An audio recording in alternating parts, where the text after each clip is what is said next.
Economics अर्थ channel पर आप सभी का एक बार फिर स्वागत है। आज के इस व्याख्यान में हम लोग पूंजीवाद से संबंधित एक नए विषय पर चर्चा करेंगे और जिसे हम क्रोनी कैपिटलिज्म के नाम से जानते हैं। क्रोनी कैपिटलिज्म सर्वथा एक नई अवधारणा है और जिसके विषय में अर्थशास्त्रियों ने गंभीर चर्चा प्रारंभ की और 1981 के आसपास ये शब्द अर्थशास्त्र में उपयोग में आने शुरू हुए। इस शब्द का जो शाब्दिक अर्थ है वो है मित्रता से, और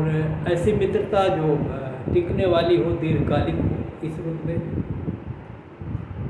ऐसी मित्रता जो मजबूत हो। और पूंजीवाद के संदर्भ में इस मित्रता का क्या आशय है वो हम समझ लेंगे तो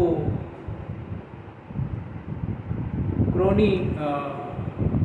कैपिटलिज्म को समझना हमारे लिए आसान है। पहले हम आपको पूंजीवाद की जो सैद्धांतिक या जो साहित्यिक मान्यताएं हैं और जिनको हम पढ़ चुके हैं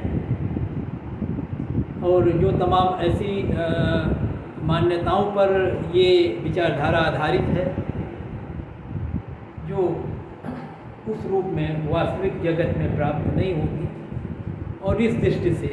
जो सैद्धांतिक निष्कर्ष पूंजीवाद के संदर्भ में या उनकी अच्छाइयों या गुणों के संदर्भ में हम देखते हैं वैसा व्यवहार में नहीं प्राप्त होता। और इसी रूप में हमने देखा है कि पूंजीवाद में हम ये मान्यता स्वीकार करते हैं कि बाज़ार में फ्री मार्केट इकानमी है, कहीं किसी तरह का कोई प्रतिबंध नहीं है। सारे वर्ग, चाहे उत्पादक, उपभोक्ता या सारे पूंजीपति, ये सब को बाज़ार का पूरा ज्ञान है। दोनों पक्षों को, उत्पादक हो या उपभोक्ता हो, दोनों की क्रियाओं पर कोई प्रतिबंध नहीं है। जो भी कार्य करना चाहें, जो भी वस्तु भोग करना चाहें, वो सब लोग ऐसा कर सकते हैं। तो ये जो तमाम स्थितियाँ पूंजीवाद के संदर्भ में कल्पित की गई हैं कि अपने अपने हितों को अधिकतम करने का सब प्रयास करते हैं और कहीं क्योंकि कोई इसमें बाधा नहीं, इस नाते वैसा वो करेंगे, तो जबकि व्यवहार में ऐसा नहीं होता। और हमने देखा है कि दोनों पक्षों को पूर्ण ज्ञान या दोनों पक्षों को बराबर ज्ञान नहीं होता। ये जो सूचनाएं होती हैं वो दोनों को समान या सिमेट्रिक रूप में नहीं प्राप्त होती। किसी को ज़्यादा जानकारी होती है, किसी को कम जानकारी होती है। ये विभिन्न उत्पादकों के संदर्भ में भी ऐसा सही है और उत्पादक और उपभोक्ता वर्ग के संदर्भ में भी ऐसा सही है। और जब किसी के पास सूचनाएं ज़्यादा होती हैं, किसी के पास कम होती हैं, तो जाहिर है कि जिसके पास बाज़ार की अधिक सूचनाएं हैं वो उससे लाभान्वित होगा। तो पूंजीवाद में ऐसा होता है। इसी तरह से जब मार्केट सभी संसाधन फ्री नहीं होंगे, हस्तक्षेप की स्थितियाँ होंगी, दोनों वर्ग सबल नहीं होंगे, तो प्रतियोगिता कैसे होगी? और प्रतियोगिता पर ही आधारित है पूरा पूंजीवाद। तो प्रतियोगिता भी पूर्ण नहीं होती, ज्ञान भी पूर्ण नहीं होता, साधनों की मोबिलिटी भी उस तरह से नहीं होती स्वतंत्र जैसा हम सिद्धांत स्वीकार करते हैं। तो ऐसी स्थिति में पूंजीवाद में हमने ये देखा है कि पूंजीपति वर्ग जो है, क्योंकि संसाधनों का स्वामित्व उसके पास है, लाभ का संपूर्ण हिस्सा पूंजीपति के पास जाता है, इसलिए समाज में आय और संपत्तियों की विषमताएं उत्पन्न होती हैं। तो ये सब पूंजीवाद के तमाम जो जितने भी आप कह सकते हैं कि अवगुण हैं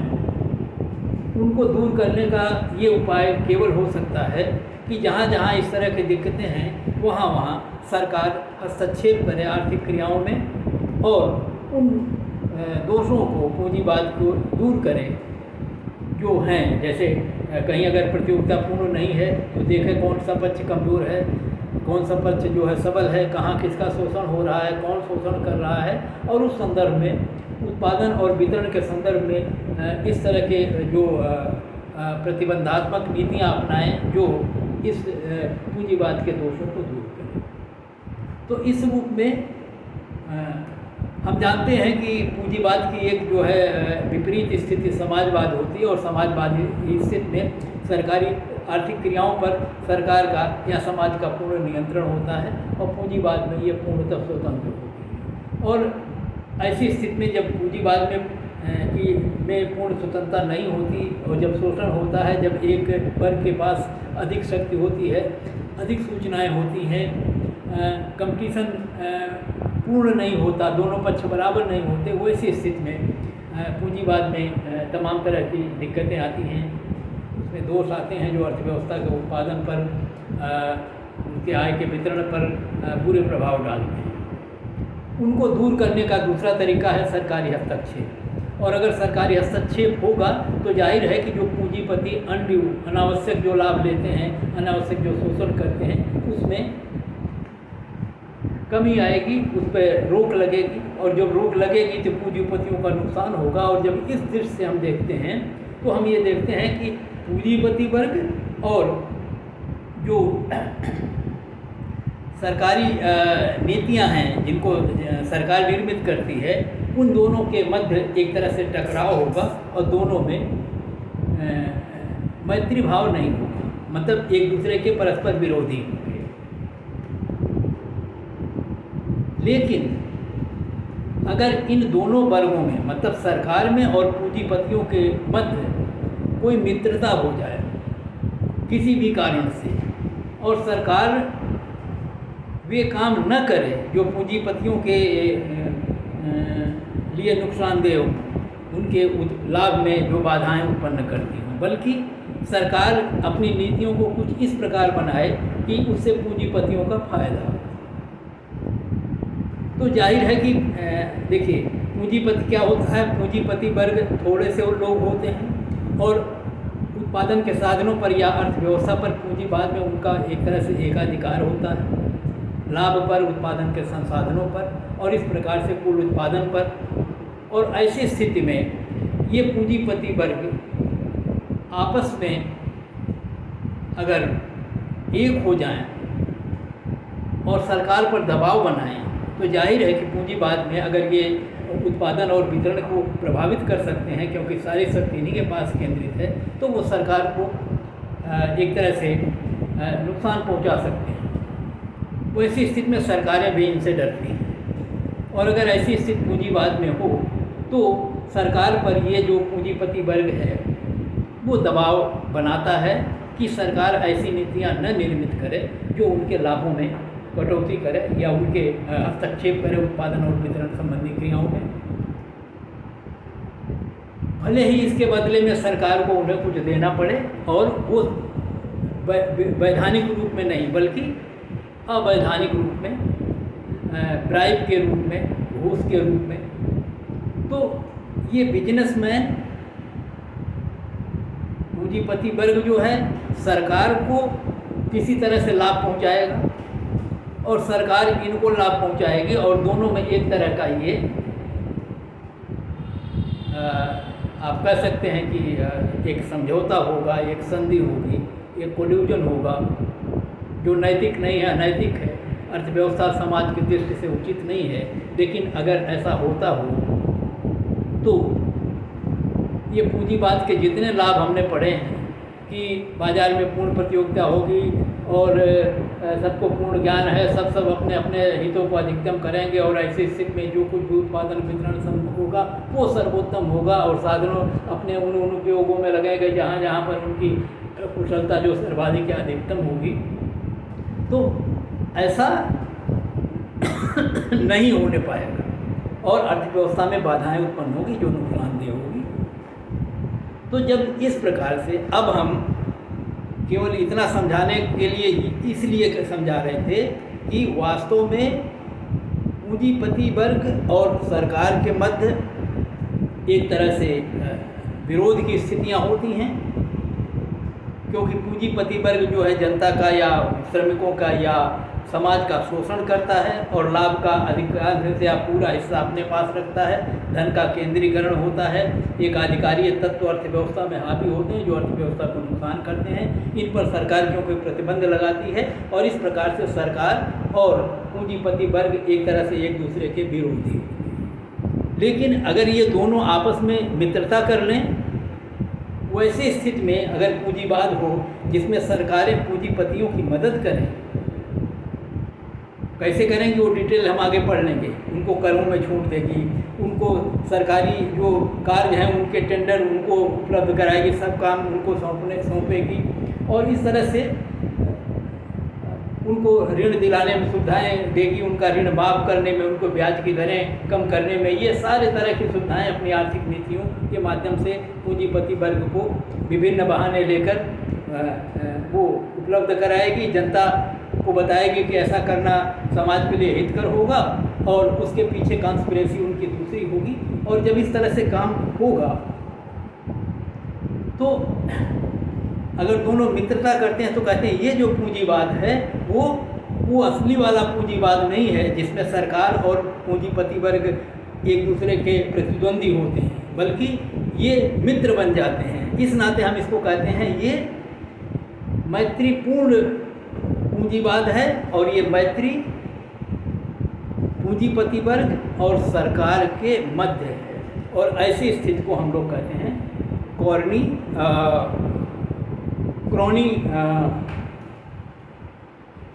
कैपिटलिज्म, या मैं उसको हिंदी में लिख रहा हूँ मैत्रीय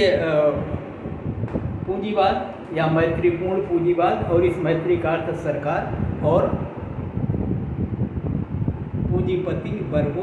के बीच के उस संबंध से है जिसमें दोनों एक दूसरे को लाभ पहुंचाते हैं। और ऐसा जब करते हैं तो आर्थिक क्रियाओं के स्वतंत्र क्रियाशीलन में बाधा पहुंचती है। साधनों का जो अनुकूलतम आवंटन होना चाहिए, अर्थात उत्पादन जितना होना चाहिए, उत्पादन के साधनों को जहाँ लगना चाहिए, उत्पादन किस वस्तु का होना चाहिए, इन सारी चीज़ों को जो होना चाहिए वो नहीं होता और कुछ ऐसा होता है जो इनका फ़ायदा पहुंचाता है, लेकिन अर्थव्यवस्था के लिए ये सारी क्रियाएं नुकसानदेह होती हैं। तो ऐसी स्थिति को हम लोग कहते हैं क्रॉनी कैपिटलिज्म। अब हम आएंगे क्रॉनिक कैपिटलिज्म की परिभाषा पर और मैं आपको ध्यान दिला दूं कि ये सारी परिभाषा हमने डिस्क्रिप्शन बॉक्स में लिखी हैं, इसलिए ताकि यहाँ का हमारा समय बच जाए और वहाँ से आप उसको पढ़ लें। लेकिन उनका जो सार है वो यही है। और मैं अगर ज़्यादा नहीं एक परिभाषा पढ़ूंगा और जिसके माध्यम से आपको मैं बताने का प्रयास करूंगा कि इसमें होता क्या है।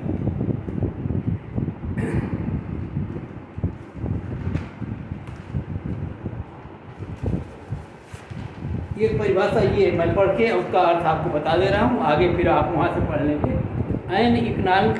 Economic system in which individuals and businesses, मतलब जिसमें एक व्यक्ति जो पूंजीपति है या पूंजीपतियों का एक वर्ग है, ये करते क्या हैं with political connections and influences, जिसमें वो पॉलिटिकल कनेक्शन के माध्यम से और पॉलिटिकल इन्फ्लुएंसेस के माध्यम से, अर्थात सरकारें इनमें प्रभाव डालती हैं और इन दोनों के बीच में एक तरह का साठ-गांठ गठजोड़ होता है और जिसके माध्यम से वो करते क्या हैं कि पूंजीपति वर्ग को फेवर किया जाता है, उनको जो है फ़ायदा पहुंचाया जाता है। और ये फ़ायदे जो पहुंचाए जाते हैं वो लिखा हुआ है एज रो टैक्स ब्रेक्स, मतलब उन पर जो कर लगना है उसको रोक देना, उनको ग्रांट्स दे देना और इसी अदर तरह के फॉर्म में तमाम तरह की सरकारी सुविधाएं देना, उनको सरकारी कार्य उपलब्ध करा देना, जितने भी इस तरह के हैं जो तमाम मदे हम बाद में आपको बताएंगे, इनके माध्यम से उनको लाभ पहुंचाया जाता है। और जो इस प्रकार से जब लाभ पहुंचाया जाता है तो होता क्या है, सप्रेसिंग ओपन कंपटीशन इन ये फ्री मार्केट। तो फ्री मार्केट में इस तरह जो कंपटीशन होता था उसको इस तरह से सप्रेस किया जाता है, और जब ऐसा किया जाता है तो जिनको ये लाभ पहुंचाया जाता है वो कंपटीशन में मजबूत पड़ जाते हैं, और जिनको नहीं मिलता वो कमज़ोर पड़ते हैं। तो ऐसी स्थिति में जो वास्तव में कंपटीशन के माध्यम से जो वो ऑप्टिमम एलोकेशन ऑफ रिसोर्सेज की बात की जा रही थी वो बाधित हो जाता है, डिस्टॉर्ट हो जाता है, और पूरी प्राइस मैकेनिज्म या मार्केट सिस्टम जो है वो एक तरह से बाधित होती है। और बाधित इस सेंस में होती है कि ये अर्थव्यवस्था को क्षति पहुंचाती है, आर्थिक विकास को, आय के वितरण को या आर्थिक क्रियाओं के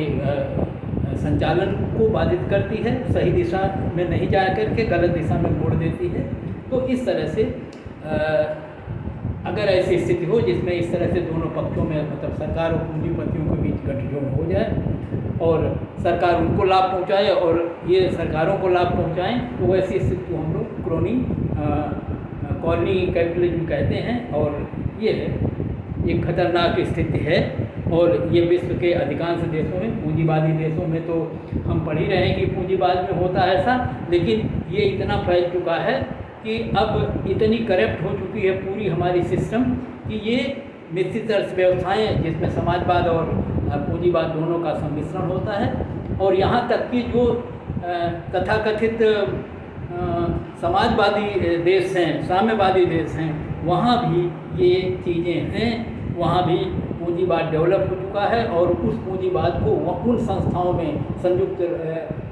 आप कह सकते हैं कि जो रूस है उसमें भी इस तरह की हैं। और एक अध्ययन तो यहाँ तक बताता है कि विश्व में रूस नंबर 1 पर है जहाँ पर ये एक तरह से क्रॉनी जो कैपिटलिज्म है वो सबसे आप कह सकते हैं कि महत्वपूर्ण रूप में अपनी भूमिका अदा कर रहा है। मतलब अन्य देशों की तुलना में होना चाहिए इसको साम्यवाद पूंजीवाद में, और ये यहाँ तक फैल चुका है कि ये साम्यवादी देशों में भी ये प्रभाव काम कर रहा है। तो अब परिभाषाओं के बाद हम ये देखने का प्रयास कर सकते हैं कि और कि जो है ये जो कैपिटलिज्म है, क्रॉनिक कैपिटलिज्म जिसको हम कहते हैं मैत्रीपूर्ण पूंजीवाद है, वो दिक्कतें क्या करता है। काजज तो हम देख रहे हैं कि कारण क्या है। कारण यही है कि सरकारें जो हैं उनको भी देखिए, अधिकांश देश की सरकारें लोकतांत्रिक हैं। लोकतांत्रिक सरकारों में चुनाव होते हैं, पार्टियां होती हैं, और इनको चुनाव जीतने के लिए अथाह पैसों की ज़रूरत होती है, और ये पैसे वैधानिक स्रोतों से नहीं जुटाए जा सकते। ऐसी स्थिति में ये पार्टियां इन्हीं पूंजीपति वर्गों पर आश्रित होती हैं और उनको लाभ पहुंचा करके फिर उनसे धनराशियाँ प्राप्त करती हैं। और ये सब काम एक तरह से पर्दे के पीछे है, जो जनता को एक तरह से पता नहीं हो पाता। और जो तर्क दिए जाते हैं वो जनता को इस प्रकार से तर्क दिए जाते हैं कि पूंजीपतियों के इस रूप में सहायता करना आवश्यक है, क्योंकि अगर ऐसा नहीं होता है तो हमने तमाम देखा है। जब 2008 के आसपास की जो विश्व की व्यापक मंदी थी और जिससे अमेरिका और पश्चिमी यूरोप के देश बहुत तबाह हो गए थे, वहाँ हमने देखा था कि इसी पूंजीपति वर्ग को इनके ऋणों को माफ़ किया गया, इनको सहायता दी गई, और इसलिए दी गई ताकि पूंजीपति वर्ग अगर या उनके बैंक जो हैं वो अगर वो दिवालियापन के शिकार हो जाएंगे, आर्थिक क्रियाएँ सब अवरुद्ध हो जाएंगी, तो अर्थव्यवस्था चौपट हो जाएगी। इतना तो ऐसा करना जरूरी है। तो इस तरह से कोई न कोई कारण सरकार ढूंढ लेती है और जिसको जनता के बीच प्रसारित करके इनको मदद करती है अपने आर्थिक नीतियों और बजटीय प्रयासों द्वारा। और तो कारण इन दोनों के बीच का गठजोड़ है। सरकार पर इनके दबाव हैं, अर्थव्यवस्था में इनकी पकड़ है, और जिसके माध्यम से वो सरकार को बाध्य कर देते हैं कि सरकार उनके पक्ष में नीतियों का निर्माण करे, उनको सुविधाएं उपलब्ध कराए। और सरकार की ये मजबूरी है कि उसको पैसे चाहिए, और ये पैसे पूंजीपति वर्गों से ही आते हैं। तो एक तरह से जो क्षरण हुआ है नैतिक मूल्यों का, मानवीय मूल्यों का सरकारों में, तो अब ये जो करप्ट प्रैक्टिसेज हैं, ये जो भ्रष्ट आचरण है, ये सर्वत्र व्याप्त हो चुका है। और एक तरह से ये करप्शन जो है संस्कृति सी बन गई है और उसको एक तरह से सामाजिक मान्यता से मिल गई है, और इसको लोग या तो असहाय हैं, कुछ कर नहीं सकते, इस नाते चुप हो जाते हैं, और या तो मानते हैं कि ऐसा होना ही है और ऐसा सर्वत्र होता है और इसलिए ऐसा हो रहा है, तो इस पर कोई बहुत चिंता करने की ज़रूरत नहीं। तो जो इसके हमारे जो है ये क्रॉनिक कैपिटलिज्म है, उसके पीछे ये सरकार और पूंजीपतियों की अपने अपने जो हैं प्रेशर्स हैं, दबाव हैं, मजबूरियां हैं, या आप कह सकते हैं कि एक तरह से धन प्राप्त करने की लालसा है, और जिसको वो जनता की अनदेखी करके, समाज या अर्थव्यवस्था की अनदेखी करके गलत तरीके से प्राप्त करने का प्रयास करते हैं, और इससे अर्थव्यवस्था को नुकसान होता है। और जो नुकसान होता है, अगर आप उसकी कल्पना करें तो केवल आर्थिक ही नुकसान नहीं होता, जैसे जिन साधनों को जहाँ लगना चाहिए वहाँ नहीं लग पाते, मतलब सर्वोत्तम उपयोग जहाँ हो सकता वहाँ नहीं होता। जो कंपटीशन है, उस कंपटीशन में जो उद्यमी ज़्यादा सक्षम है, ज़्यादा कुशल है, वो कंपटीशन में जीत के आता है तो उत्पादन की गुणवत्ता अच्छी होती है, उत्पादन सस्ता बनता है। लेकिन जब आप आर्थिक सहायता के माध्यम से ऐसे लोगों को मदद कर देते हैं जो अक्षम हैं दूसरों की तुलना में, और उनको आप सुपीरियर बना देते हैं और प्रतियोगिता में वो आगे आ जाता है, वैसी स्थिति में अर्थव्यवस्था में जो उत्पादन होता है वो कम होता है, गुणवत्ता उसकी कम होती है। तो इस प्रकार से जो इनएफिशिएंसी अर्थव्यवस्था में आती है, अक्षमता, वो इस तरह से इस क्रॉनिक कैपिटलिज्म का बहुत बड़ा दोष है। और हम कहते हैं कि जो ऑप्टिमम स्थितियाँ अगर स्वतंत्र क्रियाशीलन होता और पूंजीवाद अपने उस सैद्धांतिक रूप में कार्य करता, या इस तरह से वास्तव में सरकार का हस्तक्षेप तो इसलिए होता है कि ताकि पूंजीवाद में जो कमियां हैं दूर हो जाएं, और यदि सरकारें हस्तक्षेप इस दृष्टि से करें कि उन पूंजीपतियों को और वो मदद करें जो इस अर्थव्यवस्था को नुकसान पहुंचा रहे हैं, तो ऐसी स्थिति में आप कल्पना कर सकते हैं कि एक तो सरकार की भूमिका निंदनीय कहा जा सकता है, और दूसरे पूंजीवाद का जो अर्थव्यवस्था पर नुकसानदेह प्रभाव पड़ता है, आप उसको और एक्सेलरेट कर रहे हैं। तो ये जो अर्थव्यवस्था की क्षति हो रही है, जिसको हम डेड वेट लॉस के रूप में जानते हैं अर्थशास्त्र में, कि वास्तविक स्थिति में कितना बेहतर हो सकता था और आपने उससे कितने बदतर स्थिति में अर्थव्यवस्था को लाया है, और दोनों के बीच का जो गैप है, जो लॉस होता है, ये एक तरह से अनावश्यक लॉस है जो हम अपने गलत फैसलों से या गलत इरादों से या गलत आर्थिक क्रियाओं के माध्यम से होने की इजाज़त दे रहे हैं। और ये होने के लिए दोनों पक्ष जिम्मेदार, ये दो पक्ष, एक पूंजीपति वर्ग है और दूसरा सरकार वर्ग है, और जो तीसरा पक्ष है जनता, मीडिया, या हमारे नीति निर्धारक या शास्त्री या राजनीतिक विचारक, वो उनका भी रोल है, और वो अपने रोल को अगर अदा करेंगे तो इस जो क्रॉनिक कैपिटलिज्म है उस पर एक जो सोच है वो बदल सकती है, और जब सोच बदलेगी तो उसका परिणाम भी सही दिशा में आ सकते हैं, और उस दिशा में प्रयास हो रहा है, तभी तो हम इस पर चर्चा कर रहे हैं। तो अर्थशास्त्रियों ने इस व्यवस्था को जनता के सामने लाने और सरकार और समाज के सामने लाने का प्रयास किया है, और उसी दृष्टि से ये विश्लेषण है हम पढ़ा रहे हैं, और इस उम्मीद के साथ कि इसमें कुछ ऐसी नीतियाँ बनेगी, कुछ इस तरह के दबाव सरकारों पर या इन पूंजीपति वर्गों पर समाज द्वारा डाले जाएंगे ताकि इनकी क्रियाओं में कमी आए, और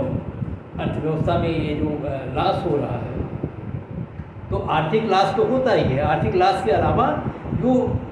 राजनीतिक, सामाजिक जो सोचों में परिवर्तन होता है वो बहुत खतरनाक है। जैसे अगर ये संस्कृति बन जाए, ऐसा हम सोचने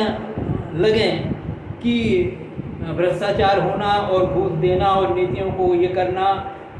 सब उचित सा है या ऐसा होता रहेगा, इस पर कोई रोक लगाना मुश्किल काम है। तो ये जो सोच डेवलप होगी वो, क्योंकि आप जानते हैं कि जब कोई सही दिशा में सोच डेवलप होती है तो वो सही दिशा में काम करती है, और जब गलत दिशा में हमारी सोच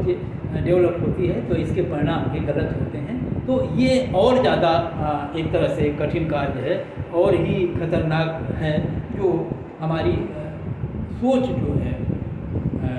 सामाजिक भी, आर्थिक भी और राजनैतिक भी और नैतिक भी, ये सब जो है एक तरह से गलत प्रभाव डालते हैं। इस नाते इस पर एक तरह से प्रतिबंध या आप कह सकते हैं कि रिस्ट्रिक्शन लगना चाहिए, और ये काम सरकारों द्वारा ही संभव है। और सरकारी की सोच को बदलने के लिए जनता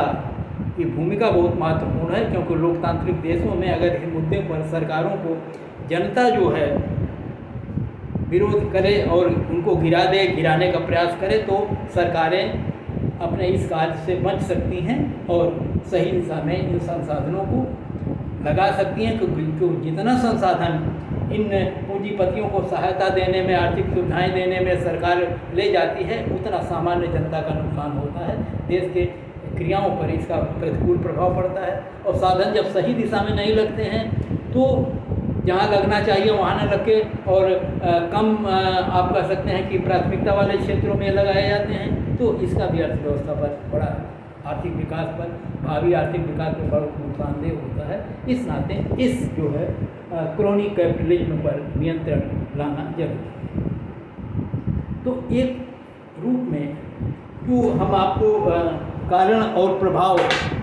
दोनों एक साथ दिखा रहे हैं कि ये जो कारण हैं और ये जो प्रभाव हैं, और कारण में एक कारण तो ये हुआ प्रभाव में कि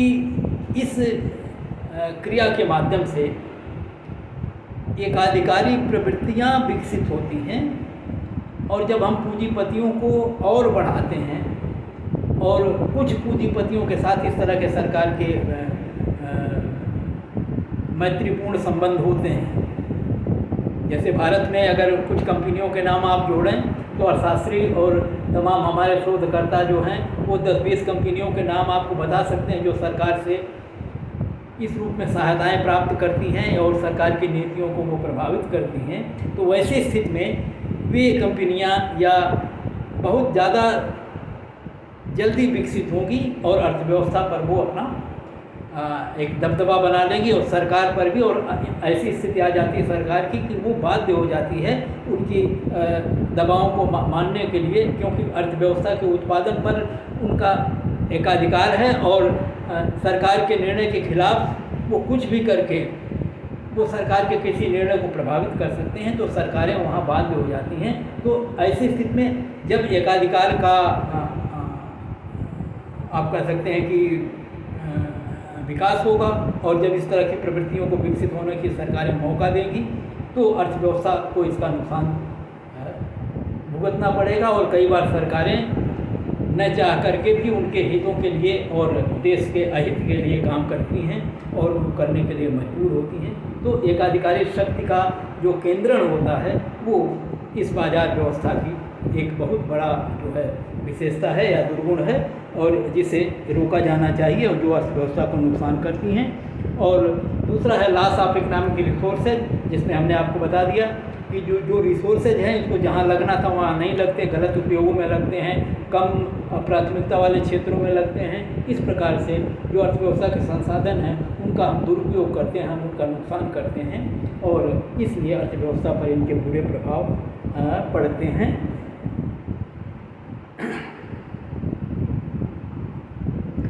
तीसरा ये है कि प्रोटेक्ट करती है सरकार पूंजीपति वर्ग को, और इस नाते दूसरा वर्ग जो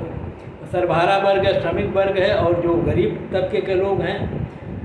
उनका नुकसान होता है, और आय की विषमताएं बढ़ाने में ये नीतियाँ जो है काम करती हैं। और इस प्रकार से जो सामाजिक कल्याण की भावना है, जो समानता की भावना है, जो हमारे संविधान में और एक तरह से विश्व स्तर पर स्वीकार की जाती हैं कि सभी के बीच समानता की स्थितियाँ स्थापित हों, आर्थिक भी और आर्थिक के अलावा सामाजिक भी, राजनीतिक भी, तो उस भावना को इससे चोट पहुंचती है, नुकसान होता है, और इसलिए ये हानिकर प्रभाव है इसका, जिसे दूर किया जाना हमारे लिए आवश्यक है। तो और यही हमने ये बताया कि 2 तरह की प्रैक्टिसेज होती हैं उत्पादन संबंधी क्रियाएं जिसमें पूंजी लगती है। एक क्रिया होती है उत्पादन की और दूसरी क्रिया होती है विपणन की। विपणन की क्रिया केवल एक हाथ से दूसरे हाथ में वस्तुओं को आदान प्रदान करती है, कुछ उत्पादन नहीं करती है और बीच के इस सेवा से वो लाभ कमाती है। और एक उत्पादन की क्रिया है जिसमें प्रतियोगिता के आधार पर लोग काम करते हैं, और जिसमें अगर प्रतियोगिता के आधार पर काम करना दिया जाए तो सर्वोत्तम या कुशलतम उत्पादन की प्राप्ति होती है। ये जो क्रॉनिक कैपिटलिज्म है, इसमें क्योंकि सरकार पूंजीपतियों को सहायता देके विभिन्न प्रकार से उनको जो है प्रतियोगिता में आगे ला देती है, और एक तरह से ये लाभ कमाने के दृष्टि से केवल काम करते हैं, उत्पादन पर इनका जोर नहीं होता है। और इस प्रकार से ऐसी आप कह सकते हैं कि क्रियाओं को बढ़ावा मिलता है जो ट्रेडिंग या व्यापार से संबंधित होती हैं, और जो उत्पादन संबंधी या जो मौलिक क्रियाएं हैं वो इससे उनको नुकसान होता है, प्रोत्साहित करती हैं अर्थव्यवस्था को या आर्थिक क्रियाओं को। तो ये इसका एक और बड़ा दोष है, और इस नाते इसको दूर किया जाना चाहिए। और हमने पहले बता दिया कि सोशल एटीट्यूड और पब्लिक एटीट्यूड पर जो ये हानि पहुंचाती हैं, क्षति पहुंचाती हैं, जो मानव की नैतिक मूल्यों पर ये कुठाराघात करती है, वो बहुत ही गंभीर स्थिति है, और इसलिए भी इस दिशा में प्रयास किया जाना चाहिए। सोशल वेलफेयर को इग्नोर करती है, ये भी हम आपको बता चुके हैं। तो quality of goods and services, जो सेवाओं और वस्तुओं की गुणवत्ता है, उसको भी यह बाधित करती है। एक तो उत्पादन को क्षति पहुंचाती है, बाजारी व्यवस्था या प्राइस मैकेनिज्म को क्षति पहुंचाती है, जिससे उपभोक्ताओं का शोषण होता है, जिससे श्रमिकों का शोषण होता है, जिससे उनका शोषण होता है जो प्रतियोगिता में इस अवांछनीय क्रिया के कारण प्रतियोगिता से बाहर होते हैं या कमज़ोर पड़ते हैं। तो ऐसी स्थिति में जो ये पूंजीवाद है, जिसको हम मैत्री पूंजीवाद कह रहे हैं, ये हमारे लिए, अर्थव्यवस्था के लिए, समाज के लिए हर दृष्टि से खतरनाक है, और इस नाते इसे समाप्त करना आवश्यक है। और समाप्त करने की दिशा में जो सबसे प्रमुख प्रभाव है वो सरकारी नीतियां ही हैं, और इस नाते सरकारी नीतियों में परिवर्तन की ज़रूरत है। और सरकारें जहाँ कहीं भी इनकी मदद गलत ढंग से करती हैं, वो मदद बंद होनी चाहिए, और सरकार की नीतियाँ ऐसी होनी चाहिए जो पूंजीवाद, एकाधिकार आदि के कारण जो अर्थव्यवस्था पर दुष्प्रभाव पड़ते हैं, उन दुष्प्रभावों को आर्थिक नीतियों के माध्यम से समाप्त किए जाने का प्रयास होना चाहिए। और ये प्रयास सरकारें तभी करेंगी जब सरकारों पर जनता के दबाव बढ़ें, और जनता के दबाव तभी बढ़ेंगे जब जनता में ये बातें पहुँचें और वो जान पाएँ कि जो उन्हें जिस तरह से समझाया जाता है, जिस तरह से प्रचार किया जाता है, जिस तरह से बजट स्पीच दी जाती है, और किस रूप में आप ये भी कह सकते हैं कि सरकारें जो हैं अपने जो उनके सलाहकार हैं, आर्थिक सलाहकार हैं, जो उनके आर्थिक नीतियों के निर्माण में लगे हुए अर्थशास्त्री हैं, उन सब को सरकारें दबाव से प्रभावित करती हैं और उन्हें बाध्य करती हैं कि वो उस तरह का लिटरेचर लिखें जो सरकार के पक्ष को प्रदर्शित करे और जनता उससे प्रभावित हो, और पूंजीपतियों और इनके बीच जो साठगांठ है वो निरंतर मजबूत होती जाए। तो इस दिशा में हमारे उनका भी दोष है जो सरकार की नीतियाँ बनाते हैं, लेकिन ऐसे कुछ और बहुत संख्य अर्थशास्त्री हैं जो इन नीतियों का विरोध करते हैं, अपने लेखों के माध्यम से, व्याख्यानों के माध्यम से ये आवाज़ उठाते हैं कि ये जो सरकारें और पूंजीपतियों के बीच के जो गठजोड़ हैं वो अर्थव्यवस्था के लिए खतरनाक हैं। और अगर एक भूमिका और इधर हाल के वर्षों में जताई जा रही है कि इन चीज़ों को या जो गठजोड़ है इन दोनों वर्गों का, उसको जो है मीडिया जो है वो प्रचारित करे, प्रसारित करे और जनता के बीच में ये बातें जाएं कि इन दोनों के गठजोड़ से अर्थव्यवस्था को किस तरह से नुकसान हो रहा है। तो अगर मीडिया इन बातों को नहीं उठा रही है, नहीं उठाती है, तो ये भी एक तरह से वही सांस्कृतिक दुष्प्रभाव है जो घर बैठ कर गया है। जनता, सरकारें वहाँ भी उन पत्रकारिता के क्षेत्रों से जो लोग जुड़े हुए हैं उन पर भी दबाव डालती है, उनको भी तमाम तरह के प्रलोभन देती है, विज्ञापन के माध्यम से उनको पैसे देने का या दूसरे तरह से तमाम प्रभाव डाल के अपने पक्ष की चीज़ें उनसे वो दिखवाती है। तो ये सारी चीज़ें जो एटीट्यूड है वो बदलने की आवश्यकता है और इसमें जनता, बुद्धिजीवी वर्ग, अर्थशास्त्री, राजनीतिज्ञ, विचारक, समाज सुधारक और ये सारे लोग, मीडिया, सब जब लगेंगे तब इस तरह के प्रभाव को कम किया जा सकता है। और अगर जब सरकारों पर जनता का दबाव हो, अगर सरकारें इस तरह से करेंगी तो हम उन्हें शासन में बैठने नहीं देंगे। जब ये दबाव सरकार के ऊपर आएगा तब पूंजीपतियों और सरकारों के बीच के इस गठजोड़ को तोड़ा जा सकता है और ये बहुत ज़रूरी है। तो एक संक्षिप्त परिचय के साथ इस क्रॉनिक कैपिटलिज्म के बारे में हमने आपको बताने का प्रयास किया और अब एक बेस आपको मिला है। इस आधार पर आप इस अध्ययन को आगे और बढ़ा सकते हैं। और क्योंकि प्रतियोगी परीक्षाओं में चाहे यूपीएससी की हों, चाहे यूजीसी नेट आदि की हों, उनमें इस तरह के सवाल जो नए टॉपिक्स हैं वो आते हैं। इस नाते ये विषय आपके लिए महत्वपूर्ण था, तो मैंने सोचा कि एक वीडियो इस पर बना के आपके समक्ष इसको रखा जाए ताकि इस पर आप विचार कर सकें, इनके बारे में जान सकें। एक बात अपने चैनल के बारे में मैं बता दूं कि अभी तक मैं थोड़ा सा अभी नया हूं और नई टेक्निक भी हमें पता नहीं होती और हम ट्रेडिशनल क्लास की तरह से अपने लेक्चर आपको वीडियो बना के डाल रहे हैं और कुछ मुझे आता नहीं। तो ऐसी स्थिति में